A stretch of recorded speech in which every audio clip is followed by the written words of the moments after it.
Hi students, வணக்கம். 12ஆம் வகுப்பு இயற்பியலில் கதிர் ஒளியியல் அதாவது ரே ஆப்டிக்ஸ் பாடத்தில் போட்டித் தேர்வுகளில் கேட்கப்பட்ட கேள்விகளையும் அதற்கான பதில்களையும் பார்த்து கொண்டிருக்கிறோம். அந்த வகையில் இன்று ஒளிவிலகல் அதாவது ரெஃப்ராக்ஷன் என்ற பாடத்தலைப்பில் போட்டித் தேர்வுகளில் கேட்கப்பட்ட கேள்விகள் சிலவற்றையும் அதற்கான பதில்களையும் பார்க்க இருக்கிறோம். முதல்ல ஒரு கேள்வியை பார்க்கலாம். 5000 ஆங்ஸ்ட்ராங் அலைநீளத்தில் ஒரு நட்சத்திரம் கதிர்வீச்சை வெளியிடுகிறது. அந்த கதிர்வீச்சு 1.5 × 10⁶ மீட்டர் வினாடி வேகத்தில் பூமியை நெருங்குகிறது. பூமியில் பெறப்பட்ட கதிர்வீச்சின் அலைநீளத்தில் ஏற்படும் மாற்றம் எவ்வளவுன்னு கேட்டிருக்காங்க. 4 ஆப்ஷன் கொடுத்துருக்காங்க. Option A 25 angstrom, option B 100 angstrom, option C சுழி அதாவது 0, ஆப்ஷன் டி 2.5 ஆங்ஸ்ட்ராங். ஸோ இந்த கேள்வி 2007 all India pre medical entrance எக்ஸாமில் கேட்டிருக்காங்க. இந்த கேள்வியை பார்த்திங்கன்னா இது டைரெக்டாக நம்ம ரே ஆப்டிக்ஸில் வர கேள்வி மாதிரி இருக்காது. பட் இருந்தாலும் அதை இங்கே கனெக்ட் பண்ணலாம். நம்ம எப்படின்னா, நட்சத்திரத்திலிருந்து ஒரு கதிர்வீச்சு வெளிப்படுகிறது. அந்த கதிர்வீச்சு நம்ம ஸ்பேஸில் ரிஃப்ராக்ட் ஆகி வருது. அப்படி ரிஃப்ராக்ட் ஆகி வரும்போது அது பூமிக்கு பக்கத்தில் வரும்போது என்ன ஸ்பீடில் வருதுன்னு கொடுத்துருக்காங்க. என்ன கேட்டிருக்காங்கன்னா, அதோட அலைநீளத்தில் ஏற்படக்கூடிய மாற்றம், அதாவது அங்கேருந்து புறப்படும்போது அதுக்கு ஒரு அலைநீளம் இருக்கும். ஒரு மீடியம் வழியாக அது ட்ராவல் பண்ணும்போது அங்கே ஒளிவிலகல் ஏற்படும் அப்படின்னு நம்ம பார்த்தோம். அந்த ஒளிவிலகல் காரணமாக அங்கே ஒரு ஷிஃப்டின் வேவ்லெங்த் இருக்கும். அந்த ஷிஃப்டின் வேவ்லெங்த்தை தான் எவ்வளவுன்னு கேட்டிருக்காங்க. ஸோ இதை நம்ம சால்வ் பண்ணுறதுக்கு நமக்கு டாப்ளர் எஃபெக்ட் அப்படிங்கிற ஒரு விஷயம் தெரிஞ்சிருக்கணும். இதை 11th ஸ்டாண்டர்டில் நீங்கள் படிச்சிருப்பீங்க. அப்படின்னா என்னன்னு பார்க்கலாம் கொஞ்சம். இப்போ இங்கே பாருங்கள், இங்கே ஒரு லைட் சோர்ஸ் இருக்குது, இங்கே ஒரு அப்சர்வர் இருக்கார், அதாவது ஒருத்தர் பார்த்துட்ருக்கிறாரு. இங்கே ஒரு லைட் சோர்ஸ் இருக்குது. இந்த லைட் சோர்ஸ் இவரை விட்டு நீங்கி போயிட்டுனா, அதாவது அப்சர்வர் அங்கேயே உட்காந்துருக்கிறாரு, இந்த லைட் சோர்ஸ் அவரை விட்டு வெளியே நகர்ந்ததுன்னா இங்கே என்ன ஆகும்னா, இந்த ஃப்ரீக்குவென்சி அவருக்கு குறைஞ்சிட்டே போகிறது மாதிரி தோணும். அதை தான் நம்ம டாப்ளர் எஃபெக்ட் அப்படின்னு சொல்லுவோம். பட் ஃப்ரீக்குவென்சி குறைஞ்சிட்டே போகிறது மாதிரி இருந்துச்சுன்னா அதோட வேவ் லெங்க்த்து இன்க்ரீஸ் ஆகும். ஏன்னா frequency is inversely proportional to the wave length, அதாவது அதிர்வெண் அலைநீளத்துக்கு எதிர்த்தகவில் இருக்கும். அலைநீளம் அதிகரிக்கும் போது அதிர்வெண் குறையும். இப்போது இந்த லைட் சோர்ஸ் இவரை விட்டு வெளியே போயிட்டு இருந்ததுன்னா, இவரை விட்டு தள்ளி போயிட்டு இருந்ததுன்னா அங்கே என்ன ஆகும்னா அதிர்வெண் குறைஞ்ச மாதிரி இருக்கும், அலைநீளம் கூடின மாதிரி இருக்கும். நம்ம கண்ணுறு அலைகளை பார்க்கும்போது அதிக அலைநீளம் கொண்ட கலர் ரெட்டாக தான் இருக்குது. எனவே இந்த மாதிரி ஷிஃப்ட் ஆகிறத நம்ம என்ன சொல்லுவோம்னா ரெட் ஷிஃப்ட் அப்படின்னு சொல்லுவோம்.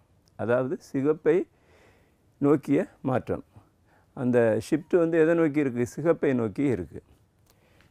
இன்னொரு கேஸ் பார்த்திங்கன்னா, இப்போது அந்த லைட் சோர்ஸ் அந்த அப்சர்வரை நோக்கி வந்துட்டு இருந்ததுன்னா, இப்போ ஒரு நம்ம ப்ராப்ளமும் அதே மாதிரி தான் இருக்குது. ஒரு ஸ்டார் இருக்குது, அந்த ஸ்டாரில் உள்ள கதிர்வீச்சு நம்மளை நோக்கி வந்துட்டுருக்கு. ஸோ அந்த லைட் என்ன இருக்குது, நம்மளை நோக்கி நகர்ந்து வந்திருக்கு. இந்த மாதிரி சிச்சுவேஷனில் இப்போ என்ன ஆகும்னா அந்த அதிர்வெண் குறைஞ்சிட்டே இருக்கிறது மாதிரி தோன்றும். ஆக்சுவலாக குறையாது, குறைஞ்சிட்டே இருக்கிற மாதிரி தோன்றும். அதுதான் நம்ம அப்பேரண்ட் வேவ் லெங்த் அப்படின்னு சொல்லுவோம். ஸோ இப்போ இந்த கேஸுக்கு வருவோம். இந்த கேஸில் ஒரு ஸ்டார் அப்சர்வர் நோக்கி வந்துட்டுருக்கு. நாம் பார்த்த ப்ராப்ளத்துலேயும் அதே மாதிரி ஒரு கேஸ் தான் இருந்துச்சு. ஒரு ஸ்டார் இருக்குது, அதுலேருந்து ஒரு கதிர்வீச்சு பூமியை நோக்கி வந்து கொண்டிருக்கிறது, அந்த மாதிரி இருக்கும். ஸோ அந்த மாதிரி ஒரு சிச்சுவேஷன். எனவே இங்கே இந்த லைட் சோர்ஸ் அப்சர்வர் நோக்கி வரும்போது இந்த அதிர்வெண் என்ன இருக்கும்னா அதிகரிக்கிறது மாதிரி இருக்கும். ஸோ இங்கே அதிர்வெண் குறைஞ்சது மாதிரி இருக்கும், இங்கே அதிர்வெண் அதிகரித்த மாதிரி இருக்கும். ஸோ அதிர்வெண் அதிகரிக்கும் போது அலைநீளம் என்ன செய்யும்னா குறைய ஆரம்பிக்கும். ஏன்னா ரெண்டுமே இன்வெர்ஸ்லி ப்ரொபோர்ஷனல். அதிர்வெண் அதிகரிக்கும் போது அலைநீளம் குறையும்.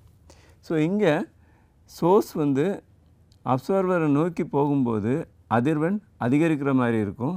அதனால் அலைநீளம் குறைய தொடங்கும். ப்ளூ தான் குறைந்த அலைநீளம். எனவே அந்த ப்ளூவை நோக்கி அது ஷிஃப்ட் ஆகிறதுனால இதை நம்ம ப்ளூ ஷிஃப்ட் அப்படின்னு சொல்லுவோம். ஸோ சோர்ஸ் வந்து அப்சர்வர் விட்டு விலகி போகும்போது அங்கே ரெட் ஷிஃப்ட் நடக்கும். அதாவது அலைநீளம் அதிகரிக்கும். சோர்ஸ் வந்து அப்சர்வரை நோக்கி நகரும்போது அங்கே வந்து ப்ளூ ஷிஃப்ட் நடக்கும். ஸோ நமக்கு இங்கே கொடுத்துருக்கிற கணக்கு வந்து என்னதான் ப்ளூ ஷிஃப்ட் தான். இங்கே ஒரு ஸ்டார் இருக்குது. இந்த ஸ்டார்லேருந்து உள்ள லைட் வந்து எங்கே வருது? பூமியில் வந்து விழுது. இப்படி விழும்போது இந்த இடத்துல ஒரு வேவ் லெங்த் இருக்கும். அதை நம்ம லேம்டா அப்படின்னு எடுத்துக்கிட்டுறேன். அது ரிஃப்ராக்ட் ஆகி வந்து பூமியை அடையும் போது அங்கே ஒரு ஷிஃப்டின் ஃப்ரீக்குவென்சி இருக்கும். அங்கே இருக்கக்கூடிய வேவ் லெங்த்தை லேம்டான்னு எடுக்கிறது மாதிரி இங்கே இருக்கிற வேவ் லெங்த்தை நான் லேம்டா டேஷ் அப்படின்னு எடுத்துக்கிட்டேன். ஸோ கேள்வியில் என்ன கொடுத்துருக்குன்னா இந்த டிஃப்ரென்ஸ் இன் வேவ் லெங்த் அதுதான் கேட்டிருக்கு. டெல்டா லேம்டா தான் கேட்டிருக்காங்க. அதாவது லேம்டா டேஷ் மைனஸ் லேம்டா இந்த டிஃப்ரென்ஸை தான் நமக்கு கேட்டிருக்காங்க. ஸோ இது எப்படி கண்டுபிடிக்கிறதுனா நம்ம டாப்ளர் ஷிஃப்ட் அப்படிங்கிற ஐடியா மூலம் கண்டுபிடிக்கலாம். சப்போஸ் இப்படி லைட் ரைஸ் பூமியை நோக்கி வரும்போது இந்த கதிர்வீச்சு பூமியை நோக்கி வந்துட்டுருக்கு. ஃப்ரீக்குவென்சி அதிகரிக்கிற மாதிரி நமக்கு தோன்றும். வேவ் லெங்த் குறையிற மாதிரி தோன்றும். எவ்வளவு குறையிற மாதிரி தோன்றும் அப்படிங்கிறத இந்த டாப்ளர் ட்ரைவ் பண்ணியிருக்கிறாரு. அந்த ஃபார்முலாவை தான் நம்ம இங்கே பார்க்க போகிறோம். லேம்டா டேஷ் அப்படிங்கிறது இந்த பூமிக்கு அருகில் வரும்போது, அதாவது அப்சர்வருக்கு பக்கத்தில் வரும்போது அதோட அப்பேரண்ட் வேவ் லெங்த் தான் லேம்டா டேஷ். ஸோ லேம்டாங்கிறது அந்த சோர்ஸில் இருக்கக்கூடிய வேவ் லெங்த். இது ரெண்டையும் எப்படி கனெக்ட் பண்ணலான்னா lambda dash equal to lambda into C minus V by C அப்படிங்கிற ஃபார்முலா மூலம் கனெக்ட் பண்ணலாம். இங்கே பாருங்கள், இங்கே வி அப்படிங்கிற ஒரு ஃபேக்டர் இருக்குது. விங்கிறது இந்த கதிர்வீச்சோட வெலாசிட்டி. ஸோ இது என்ன வெலாசிட்டியில் வந்திருக்கு அப்படின்னு நமக்கு கொடுத்துருக்குறாங்க. இந்த வெலாசிட்டி தான் இது. ஸோ சியிலேருந்து வி சப்ட்ராக்ட் ஆகிறதுனால இந்த C minus V by C இந்த ஹோல் டேம் வந்து என்ன ஆகும்னா 1 விட கம்மியாக இருக்கும். ஸோ 1 விட கம்மியாக இருக்கும்னா இந்த லேம்டா டேஷ் என்ன ஆகும்? குறைஞ்சிருக்கும். ஸோ இந்த வேல்யூவை தான் நம்ம கால்குலேட் பண்ணணும். ஸோ நமக்கு தேவையானது இந்த டிஃப்ரென்ஸ் தான் தேவை. முதல்ல இந்த டிஃப்ரென்ஸை கண்டுபிடிப்போம். அந்த கண்டுபிடிச்ச ஃபார்முலாவை ப்ராப்ளத்தில் நம்ம யூஸ் பண்ணால் டைரெக்டாக நம்ம அந்த ப்ராப்ளத்தை சால்வ் பண்ணிடலாம். ஸோ இதுதான் வந்து அந்த டாப்ளர் இடப்பெயர்ச்சி, அதாவது டாப்ளர் ஷிஃப்ட் அப்படின்னு நம்ம எடுத்துக்கிட்டோம். Lambda dash equal to lambda into C minus V by C அப்படிங்கிறது கிடைக்கிறது. ஸோ இதில் நமக்கு லேம்டா டேஷ் மைனஸ் லேம்டா அல்லது லேம்டா மைனஸ் லேம்டா டேஷ் இந்த வேல்யூ வேணும். அப்போ தான் அந்த இடப்பெயர்ச்சியை நம்ம கண்டுபிடிக்க முடியும். ஸோ இந்த லேம்டாவை முதல்ல இந்த பக்கம் கொண்டு வரேன். அப்போ இதை என்ன எழுதலாம்? Lambda dash by lambda equal to இந்த டேமை அப்படியே நான் இங்கே எழுதுகிறேன். C minus V by C அப்படின்னு எழுதுகிறேன். இந்த டேமை நம்ம ரெண்டாக பிரித்து எழுதலாம். ஒன்று வந்து C by C minus V by C. C by சியோட வேல்யூ என்னது? 1 இருக்கும். ஸோ நான் இதை எழுதும்போது lambda dash by lambda equal to இந்த சி பை சியோட வேல்யூ 1 அப்படின்னு எழுதுகிறேன். மீதி இருக்கிறது மைனஸ் வி பை சி இருக்கும். ஸோ இந்த வி பை சியை இங்கே எழுதிடுறேன். இப்போது இந்த லேம்டாவை நம்ம அந்த பக்கம் கொண்டு போகலாம். அந்த பக்கம் கொண்டு போகும்போது லேம்டா டேஷ் ஈக்குவல் டு இந்த லேம்டா இன்டு 1 வந்து என்ன ஆகும்னா லேம்டாவை மாறும். இந்த lambda into V by C வந்து lambda into V by C ஆயிரும். அதுதான் இங்கே lambda into V by C அப்படின்னு எழுதியிருக்கிறேன். நமக்கு தேவையானது lambda minus lambda dash. Lambda dash தான் என்ன இருக்கும்? கம்மியாக இருக்கும். So lambda minus lambda dash நமக்கு வேணும். எனவே இந்த லேம்டா டேஷை அங்கே கொண்டு போகும்போது lambda minus lambda dash equal to அது இந்த பக்கம் வரும். அப்போ அது பாசிட்டிவாக மாறிடும். லேம்டா வி பை சி அப்படின்னு கிடைக்கும். ஸோ இதை தான் நம்ம இங்கே நடந்த இடப்பெயர்ச்சி அப்படின்னு நம்ம எடுத்துக்கிடலாம். இந்த டேர்மை டெல்டா லேம்டா அப்படின்னு நம்ம எழுதிட்டோம்னா இந்த டெல்டா லேம்டாவோட value lambda V by C. So உங்களுக்கு எக்ஸாமுக்கு இந்த மாதிரி கேள்வி கேட்டாங்கன்னா டைரெக்டாக இந்த ஃபார்முலாவை நீங்கள் ஞாபகம் வச்சுருந்தா போதும், இதெல்லாம் தேவையில்லை. பட் டாப்ளர் எஃபெக்டில் இருந்து அந்த ஷிஃப்ட்டை எப்படி கண்டுபிடிக்கணும் அப்படின்னு தெரிஞ்சுக்கிறதுக்கு தான் இதை நம்ம ட்ரை பண்ணோம். ஸோ இந்த மாதிரி எங்கேயாவது ஸ்டார் இல்லைன்னா ஏதாவது ஒரு லைட் சோர்ஸ் இதனால் ஏற்படக்கூடிய ஷிஃப்ட்டை கேட்டாங்கன்னா இந்த ஃபார்முலாவை நம்ம யூஸ் பண்ணிக்கலாம். ஸோ இப்போ அந்த ப்ராப்ளத்துக்கு போவோம். இங்கே 5000 ஆங்ஸ்ட்ராங் அலைநீளத்தில் உள்ள ஒரு நட்சத்திரத்திலிருந்து ஒரு கதிர்வீச்சு வருது. அது வந்து 1.5 × 10⁶ மீட்டர் பர் வினாடி வேகத்தில் வருது. அந்த டாப்ளர் ஷிஃப்ட் தான் கேட்டிருக்காங்க. அதாவது கதிர்வீச்சின் அலைநீளத்தில் ஏற்படக்கூடிய மாற்றம் தான் கேட்டிருக்காங்க. ஸோ அது delta lambda equal to lambda V by C அப்படிங்கிறது நமக்கு தெரியும். அதை இங்கே சப்ஸ்டிடியூட் பண்ணுறேன். Lambda equal to 5000 into 1 angstrom unit is equal to 10⁻−10 metre. அதனால் அதை மீட்டராக கன்வெர்ட் பண்ணி போட்டுட்டேன். இங்கே v அப்படிங்கிறது வெலாசிட்டி 1.5 × 10⁻6 அப்படின்னு இருக்குது. அதை இங்கே சப்ஸ்டிடியூட் பண்ணுறேன். c அப்படிங்கிறது வெலாசிட்டி ஆஃப் லைட், அதோட value 3 × 10⁻8 metre per second. So அதையும் சப்ஸ்டிடியூட் பண்ணிட்டேன். இப்போ நம்ம கேன்சல் பண்ணணும். இந்த 1.5ஐயும் இந்த 3ஐயும் கேன்சல் பண்ணால் நம்ம என்ன எழுதலாம்? 2 அப்படின்னு எழுதலாம். இந்த 2ஐயும் இந்த 5000ஐயும் கேன்சல் பண்ணால் நமக்கு வந்து 2500 கிடைக்கும். ஸோ பவர்ஸில் நீங்கள் பார்த்தீங்கன்னா இங்கே 10⁻8 இருக்குது, இங்கே 10⁻6 இருக்குது. இந்த 8 மேலே போகும்போது இட் இஸ் 10⁻−8 ஆகும். 10⁻−8 + 6 வந்து 10⁻−2. அந்த 10⁻−2வை இங்கே 2 புள்ளி தள்ளி வச்சுட்டோம்னா இது என்ன ஆகும்னா 25 × 10⁻10 கிடைக்குது. 25 × 10⁻10 மீட்டர் கிடைக்குது. ஸோ இந்த 10⁻10 மீட்டரை நம்ம 1 ஆங்ஸ்ட்ராங் அப்படின்னு எழுதிடலாம். ஸோ இதை நம்ம எழுதும்போது 25 ஆங்ஸ்ட்ராங் அப்படின்னு கிடைக்குது. ஸோ இதுதான் வந்து ஷிஃப்ட் இன் ஃப்ரீக்குவென்சி, அதாவது கதிர்வீச்சின் அலைநீளத்தில் ஏற்படக்கூடிய மாற்றம். இதை தான் கேட்டிருக்காங்க. இந்த ஆப்ஷன் கரெக்டாக இருக்குது அப்படின்னு நம்ம பார்க்கும்போது ஏ ஆப்ஷன் கரெக்டாக இருக்குது. ஸோ இந்த கேள்வி உங்களுக்கு புரிஞ்சிருக்கும்னு நினைக்கிறேன். பட் இது நேரடியாக நம்ம ரிஃப்ராக்ஷனில் வராமல் இருந்தாலும் பட் இது வந்து ஸ்பேஸில் நடக்கக்கூடிய ஒரு ரிஃப்ராக்ஷன் அந்த ஹெட்டிங்கில் வந்திருக்கிறதுனால நம்ம இந்த பகுதியில் நம்ம இந்த கேள்வியை வச்சுருக்கிறோம். இன்னொரு ப்ராப்ளம் பார்ப்போம்.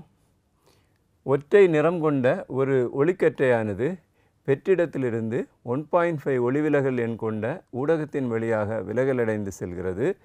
ஒளி விலகலடைந்த ஒளியின் அலைநீளம் அப்படி கேட்டிருக்காங்க. ஒளி விலகலடைந்த ஒளியின் அலைநீளம் என்னன்னு கேட்டிருக்காங்க.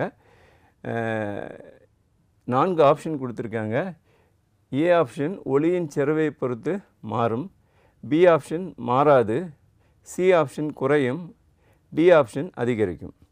இந்த கேள்வி தொடர்ச்சியாக 1991, 1992 all India pre medical entrance எக்ஸாமில் நமக்கு கேட்டிருக்காங்க. கொஞ்சம் பழைய கேள்வி தான், இருந்தாலும் அந்த வேல்யூவை நம்ம கால்குலேட் பண்ண தேவையில்லை. பட் கூடுமா குறையுமா அந்த மாதிரி கேட்டிருக்காங்க. அப்போது இந்த கணக்கு நம்ம சால்வ் பண்ணணும்னா நமக்கு வேவ் லெங்த், வெலாசிட்டி இதையெல்லாம் கனெக்ட் பண்ணக்கூடிய ஒரு ரிலேஷன் நமக்கு தெரியணும். ரிலேஷனில் கால்குலேட் பண்ண தேவையில்லை, அந்த ரிலேஷன் தெரிஞ்சதுன்னா கூடுமா குறையுமா அப்படின்னு நம்ம கண்டுபிடிக்கலாம். அதாவது ஊடகத்தில் அதிர்வெண், திசைவேகம் மற்றும் அலைநீளம் இந்த மூன்றையும் கனெக்ட் பண்ணக்கூடிய ஃபார்முலாவை நமக்கு தெரியணும். ஸோ இங்கே வந்து ஒரு கண்ணாடி பட்டகத்தை நான் எடுத்துக்கிடுறேன்.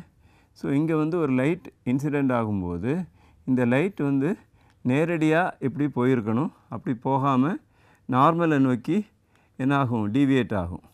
ஸோ இதை தான் நம்ம ஒளி விலகல் அப்படின்னு சொல்லுவோம். இப்படி ஒளி விலகல் அடையும் போது இதோட அதிர்வெண்ணில் எந்த மாற்றமும் இருக்காது. இப்போது காற்றில் இதோட அதிர்வெண்ணை எண் அப்படின்னு நான் எடுத்துக்கிட்டேன்னா இந்த ஊடகத்துக்குள்ளாடி, அதாவது இந்த கண்ணாடிக்குள்ளாடியும் f' = என்னாக தான் இருக்கும். அதிர்வெண்ணில் எந்த மாற்றமும் இல்லை. ஏன்னா இந்த அதிர்வெண்ணானது இந்த ஒளி மூலத்தை பொறுத்தது, இந்த மீடியத்தை பொறுத்தது இல்லை. ஸோ இந்த ஒளி மூலத்திலிருந்து என்ன ஃப்ரீக்குவென்சி வெளியே வருதோ அந்த ஃப்ரீக்குவென்சியில் எந்த மாற்றமும் இருக்காது. எப்போ இந்த ஊடகத்துக்குள்ளாடி போனாலும் எந்த மாற்றமும் இருக்காது. ஸோ இதுதான் அந்த கான்செப்ட் ஒன்று. நீங்கள் அதாவது ஃப்ரீக்குவென்சியில் எந்த மாற்றமும் இல்லை. ரெண்டாவது, வெலாசிட்டியில் நீங்கள் பார்த்தீங்கன்னா கண்டிப்பாக மாற்றம் இருக்கும். ஏன்னா இப்போ நம்மவே எடுத்துக்கிடுவோம், நம்ம சாதாரணமாக நம்ம நடந்துகிட்ருப்போம், ஃப்ரீயாக நடக்கலாம் காற்றுல. பட் அதே இதை தண்ணிக்குள்ளே நடந்தோன்னா அதே ஸ்பீடில் நம்மளால் நடக்க முடியாது, நம்மளோட ஸ்பீடு கம்மியாகும். சேம் கான்செப்ட் தான். இந்த லைட் ரைஸ் வந்து ஏரில் வரும்போது என்ன ஸ்பீடில் வருதோ அதே மாதிரி இதில் கண்ணாடிக்குள்ளாடியோ இல்லைன்னா இன்னொரு மீடியத்துக்குள்ளாடியோ போக முடியாது. ஸோ ஏரில் வரும்போது அந்த ஒளியோட ஸ்பீடை c அப்படின்னு நான் இங்கே எடுத்துக்கிடுறேன். இதே இது கண்ணாடிக்குள்ளாடி போகும்போது அதோட வெலாசிட்டியை v' அப்படின்னு வச்சுருந்தோன்னா அதோட வேல்யூ எவ்வளோ இருக்குன்னா c/μவாக இருக்கும். அதாவது மியூ டைம்ஸ் வந்து கம்மியாக இருக்கும். மியூங்கிறது அந்த மீடியத்தோட ரெஃப்ராக்டிவ் இண்டெக்ஸ், அதாவது ஒளி விலகல் எண். இப்போது மூன்றாவதாக வேவ் லெங்க்த்தை பார்ப்போம். இங்கே வெளியே காற்றுல ஒளியோட வேவ் லெங்க்த்து லேம்டா அப்படின்னு நம்ம எடுத்துக்கிடுறோம். இந்த மீடியத்துக்குள்ளாடி போகும்போது அதோட வேவ் லெங்க்த்தை வெலாசிட்டி கூட v = f லேம்டா இந்த ஃபார்முலா வச்சு நம்ம கனெக்ட் பண்ணலாம். ஸோ இங்கே ஃப்ரீக்குவென்சி என்ன செய்யுதுன்னா மாறாமல் இருக்கும். ஏன்னா அது இந்த சோர்ஸோட ப்ராப்பர்ட்டி, அது இந்த மீடியத்துக்குள்ளே மாறாது. அதனால் நம்ம என்ன எழுதலாம்னா v is directly proportional to lambda, அதாவது v is directly proportional to lambda அப்படின்னு எழுதலாம். அப்படின்னா என்ன அர்த்தம்னா v வந்து மியூ டைம்ஸ் குறைஞ்சதுன்னா லேம்டாவும் மியூ டைம்ஸ் தான் குறையும். எனவே lambda dash equal to lambda by mu அப்படிங்கிறது நமக்கு தெரியுது. நம்ம கேள்வியில் என்ன கேட்டிருக்காங்கன்னா ஒளி ஒரு இன்னொரு மீடியத்துக்குள்ளாடி போகும்போது அதோட அலைநீளத்தில் என்ன மாற்றம் ஏற்படும்னு தான் கேட்டிருக்காங்க. நமக்கு அலைநீளம் எப்படி மாறுபடும், மியூ டைம்ஸ் வந்து கம்மியாகுது அப்படிங்கிறது நமக்கு தெரியுது. ஸோ இனி இந்த கான்செப்டை பேஸ் பண்ணி நம்ம இந்த ப்ராப்ளத்துக்கு போவோம். இந்த ப்ராப்ளத்தில் என்ன கேட்டிருக்காங்க, ஒற்றை நிறம் கொண்ட ஒரு ஒளிக்கற்றையானது வெற்றிடத்திலிருந்து 1.5 ஒளிவிலகல் எண் கொண்ட ஊடகத்தின் வழியாக விலகலடைந்து செல்கிறது. ஒளி விலகலடைந்த ஒளியின் அலைநீளம் என்ன ஆகும்னு கேட்டிருக்காங்க. நமக்கு lambda dash equal to lambda by mu அப்படிங்கிறது நமக்கு தெரியும். இங்கே மியூங்கிறது ஒளி விலகல் எண், அதாவது ரெஃப்ராக்டிவ் இண்டெக்ஸ். ரெஃப்ராக்டிவ் இண்டெக்ஸ்னால் என்னது, சாதாரணமாக வெற்றிடத்துலேயோ காற்றுலேயோ அது ஒரு பர்டிகுலர் டைரெக்ஷனில் போச்சுதுன்னா இன்னொரு மீடியத்தில் போனோன்னா அது விலகல் அடையும். தமிழ் அழகாக அந்த பேர் இருக்குது, ஒளி விலகல் எண். அந்த ஸ்ட்ரைட்டாக போகிறதுலேருந்து எவ்வளவு விலகல் அடையும் அப்படிங்கிறது தான் அதோட மீனிங். இப்போது கிளாஸோட ஒளி விலகல் எண் 1.5, அதாவது ஸ்ட்ரைட்டாக போனால் 1 அப்படின்னா கிளாஸில் போனால் 1.5 அளவுக்கு விலகல் அடையுது. தண்ணீரோட ஒளி விலகல் எண் 1.33 அப்படின்னா மீனிங் என்னது, ஸ்ட்ரைட்டாக போகிற ஒரு கதிர் வந்து தண்ணிக்குள்ளாடி போகும்போது 0.3 அலகு விலகல் அடையுது அப்படின்னு அர்த்தம். ஸோ அந்த தண்ணியோட விலகல் கிளாஸோட விலகலுக்கு கம்மியாக இருக்குது அப்படிங்கிற ஒரு விஷயம் நமக்கு தெரியுது. ஸோ இங்கே எப்போவுமே இந்த ஒளி விலகல் எண் 1 விட அதிகமாக தான் இருக்கும். ஏன்னா ஸ்ட்ரைட்டாக போனால் 1, கொஞ்சம் டிவியேட் ஆகியிருந்தாலே 1 something இருக்கும். ஸோ அது 2 கூட இருக்கலாம், 3 கூட இருக்கலாம், டிபெண்டிங் அப்பான் தி மெட்டீரியல். இது வந்து அந்த விலகல் அடைதல் மாறும். ஸோ எப்போவுமே ஆனால் மியூ இஸ் கிரேட்டர் தேன் 1 அப்படின்னு நம்ம எடுத்துக்கிடலாம். ஸோ மியூ கிரேட்டர் தேன் 1 இருந்தால் கண்டிப்பாக லேம்டா டேஷ் வந்து லேம்டாவை விட குறைவாக தான் இருக்கும். அப்படின்னு நம்ம என்ன எழுதலாம், lambda dash is less than lambda அப்படின்னு நம்ம எழுதலாம். இதுதான் இங்கே கேட்டிருக்காங்க. அதாவது லேம்டா டேஷ்னால் அது வந்து விலகல் அடைந்த பின் அதோட வேவ் லெங்த் வந்து என்ன செய்யும், குறையும் அப்படின்னு சொல்லி தெரியுது. நம்ம எந்த ஆப்ஷன் கரெக்ட் அப்படின்னு பார்த்தோம்னா ஆப்ஷன் சி, குறையும் என்பது சரியான விடையாக இருக்கிறது. ஒரு கேள்வி கூட நம்ம பார்க்கலாம். 5460 ஆங்ஸ்ட்ராங் அலைநீளம் கொண்ட பச்சை விளக்கு ஒரு காற்று கண்ணாடி இடைமுகத்தில் விழுந்து விலகல் அடைகிறது. கண்ணாடியின் ஒளிவிலகல் எண் 1.5ஆக இருந்தால் கண்ணாடியில் ஒளியின் அலைநீளம் எவ்வளவாக இருக்கும்? C = 3 × 10⁸ மீட்டர் பர் செகண்ட் அப்படின்னு கொடுத்துருக்காங்க. இங்கே 4 ஆப்ஷன் கொடுத்துருக்காங்க. First option 3640 angstrom unit, second option 5460 angstrom unit, third option 4861 angstrom unit, fourth option 5482 angstrom unit. So இந்த கேள்வி 1991 all India pre medical entrance எக்ஸாமில் கேட்டிருக்காங்க. ஸோ இந்த கேள்வியை நீங்கள் வாசித்து பார்த்தீங்கன்னா இதுக்கும் இதோட முந்தின கேள்விக்கும் பெரிய வித்தியாசம் இருக்காது. இங்கே என்ன கேட்டிருக்காங்கன்னா மாறும், குறையும், அதிகரிக்கும் அப்படின்னு கேட்டிருக்காங்க. இங்கே என்ன கேட்டிருக்காங்கன்னா நமக்கு அதோட வேல்யூ கேட்டிருக்காங்க. ஸோ ஒரே ஃபார்முலா தான், ஒரே கான்செப்ட் தான். இந்த கான்செப்டை ப்ரீவியஸ் கணக்கில் நான் சொன்ன கான்செப்டை வச்சுக்கிட்டு இந்த ப்ராப்ளத்தை நீங்கள் செஞ்சு பாருங்கள். இதை பாஸ் பண்ணி வச்சுக்கோங்க. நான் இதை கண்டினியூ பண்ணுறேன். முடிஞ்ச பிறகு உங்கள் ஆன்சர் என்ன வந்திருக்கு அப்படின்னு சொல்கிறத செக் பண்ணி பாருங்கள். ஸோ இந்த ஊடகத்தில் அதிர்வெண், திசைவேகம் மற்றும் அலைநீளம் எப்படி இருக்கும் அப்படிங்கிறது நமக்கு தெரிஞ்சால் இந்த கணக்கை சால்வ் பண்ணிடலாம். சேம் கான்செப்ட் தான். ஒரு கிளாஸ் லேப் எடுத்துக்கிட்டு அதில் ஒரு லைட் பாஸ் பண்ணோன்னா அது ஸ்ட்ரைட்டாக போக வேண்டியது அது வந்து என்னது நார்மலை நோக்கி ரெஃப்ராக்ட் ஆகும், அதாவது ஒளி விலகல் அடையும். வெளியே அதோட ஃப்ரீக்குவென்சி என்ன இருந்ததுன்னா உள்ளாடியும் அதுக்கு ஃப்ரீக்குவென்சி என்ன இருக்கும். வெளியே அதோட வெலாசிட்டி சியாக இருந்தால் உள்ளாடி அதோட வெலாசிட்டி c/μவாக இருக்கும்.